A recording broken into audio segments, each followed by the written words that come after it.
అమ్మయ్యా వచ్చింది. ఇది లక్ష్మీదేవి ఆవిర్భావం.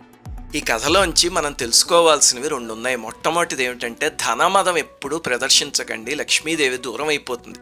సాధారణంగా జనానికి ఒక అలవాటు ఉంటుంది, ఏమిటంటే కొంచెం డబ్బు సంపాదించగానే మదంతో ఒక మాట అంటూ ఉంటారు, నాకు డబ్బు అవసరం లేదండి, నాకు రిలేషన్షిప్స్ ముఖ్యము అని. లక్ష్మీదేవి లేని నాడు మొహం కూడా చూసేవాళ్ళు ఉండరు, గుర్తుపెట్టు. రెండవది ఏమిటంటే డబ్బు ఉంది కదా అని దూబరా చేయకండి, లక్ష్మి వెళ్ళిపోతుంది. మనకి మన పిల్లలకి సరిపడినంత దాచుకుని మిగతా అది దానం చేస్తే ఉపయోగం ఏమిటో తెలుసా? సామాన్యంగా మనం పోయాక సంపాదించిన డబ్బు 1 రూపాయి కూడా మనతో రాదు, అంతే కదా, బయటికి ఈడ్చి పాడేస్తారు. అలా రావాలి అంటే దానం చేసిన సొమ్ము మాత్రమే వస్తుంది. ఈ జన్మలో మనం చేసే దానాలు వచ్చే జన్మకి ఫిక్స్డ్ డిపాజిట్లు చేసుకోవడం లాంటివి. అందువల్ల లక్ష్మీదేవి విషయంలో ఎప్పుడూ నిర్లక్ష్యంగా ప్రవర్తించకండి. ప్రవర్తిస్తే ఇంద్రుడంతటి కూడా పతనం అయిపోయాడు, ఇంకా మనం ఎంత. శ్రీమాత్